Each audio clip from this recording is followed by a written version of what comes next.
আসসালামু আলাইকুম everyone, welcome back to my channel. তো আজকে অনেক দিন পরে, প্রায় 1 মাস পরে আমি আবারও অ্যাডোবি ফটোশপের বাকি টুলস কি ব্যবহার করব, মানে কিভাবে ব্যবহার করব ওটা নিয়ে ভিডিও নিয়ে এসেছি। আর আমরা এটা ফার্স্টে অ্যাপসটা ওপেন করে নেব।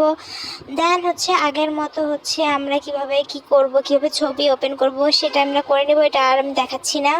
ওকে, এখন আমি আমার সিলেক্ট করা ছবিটা বড় করে নেব। এটা বড় করতে কন্ট্রোল প্লাস দিয়ে বড় করব। এখন দেখতে পাচ্ছেন পুরো স্ক্রিনে হয়ে গেছে। এটার জন্য আমাকে হ্যান্ড টুলটা ইউজ করতে হবে। হ্যান্ড টুল ইউজ করলে আমি আমার এই বড় ছবিটাকে যে কোনো সাইডে অনায়াসে মুভ করতে পারবো। আর এটা মুভ করলে অনেক সহজেই কাজ করা যেতে পারে। নেক্সট টুলটা জানার জন্য প্রথমে আমরা ছবিটাকে ছোট করে নেব কন্ট্রোল মাইনাস দিয়ে।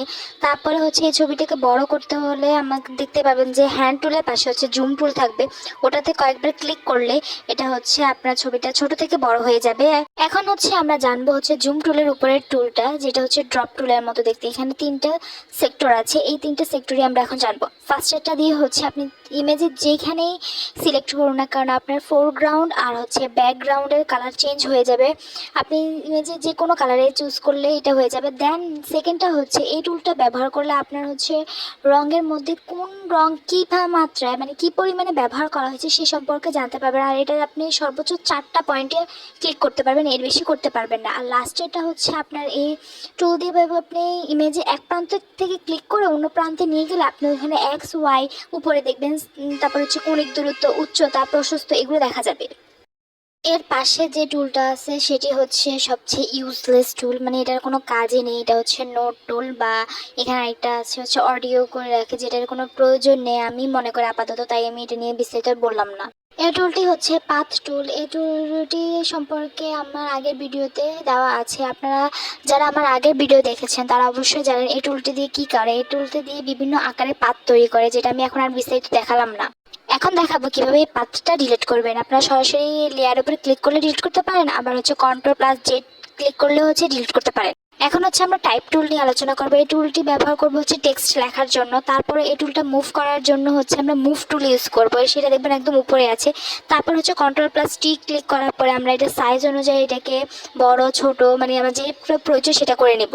এই টুলের মধ্যে বেশ কয়টাই টুলস আছে, অনেকগুলো ধরতে গেলে। আর এগুলো দিয়ে আপনি বিভিন্নভাবে আঁকাআঁকি করতে পারবেন। আঁকাআঁকি বলতে এগুলো অটোমেটিকলি আকার ধারণ করবে। ফার্স্টটা দিয়ে আপনি চতুর্ভুজ আকারের ঘরের মতো আঁকতে পারবেন। সেকেন্ডটাও মানে একটু রাউন্ডের চতুর্ভুজ, তারপরে গোলাকার, তারপরে গুলো আপনার একটা লাইন, মানে বিভিন্নভাবে বিভিন্ন রকমভাবে আপনি এই টুলসগুলো ব্যবহার করতে পারেন। এখন ধরুন আপনার কোনো লেয়ার ভুল হয়ে গেছে, আপনি এটা বাদ দিয়ে দিতে চান, তাহলে আপনি এই যেভাবে লেয়ারটাকে ধরে ট্যাগ করে ডাস্টবিনের মতো চিহ্নটাকে ফেলে দিবেন। না হলে এটার মধ্যে ক্লিক করে ডিলিট অপশনে ক্লিক করার পরেই আপনি ডিলিট করতে চাইলে ইয়েস, আর না করতে চাইলে নোতে ক্লিক করলে হবে। এই লেয়ারটা সম্পর্কে বলার আগে আমি আগে আমার ব্যাকগ্রাউন্ডটা চেঞ্জ করে নিয়েছি। তারপরে এই টুলসটা ইরেজার টুলস। এটা দিয়ে আপনি আপনার ইমেজের সব লেয়ার বা নির্বাচন করবেন, যে কোনো একটা সিলেক্ট করবেন, ওটা মুছে ফেলতে পারেন একদম অনায়াসে, একদম প্রথম থেকে শেষ পর্যন্ত। তারপরে যেটা আছে সেটা ব্যাকগ্রাউন্ড ইরেজার টুল। এই টুলটি ব্যবহার করে আপনি সহজে ইমেজের ব্যাকগ্রাউন্ডটা মুছে ফেলতে পারেন। লাস্টে আছে ম্যাজিক টুলস। এই টুলসটা ইউজ করলে আপনি যেখানে ক্লিক করবেন এটা অটোমেটিকলি আপনি জাস্ট ক্লিক করলে এটার ব্যাকগ্রাউন্ডটা মুছে যাবে। আপনি দেখতে পাচ্ছেন আমি এক ক্লিকে মুছে ফেলেছি। তো আজকের ভিডিও এ পর্যন্তই, আর বাকিটা আমি খুব শীঘ্রই নিয়ে আসব। আর এখন থেকে আমি অ্যাডোবি ফটোশপের ভিডিও শুক্রবারে আপলোড করব। আর গাইস, আপনারা যদি আমার এই ভিডিওটি পছন্দ করে থাকেন তাহলে অবশ্যই আমার চ্যানেলটা সাবস্ক্রাইব করবেন, আমার ভিডিওতে লাইক করবেন, কমেন্ট করবেন, অবশ্যই শেয়ার করবেন।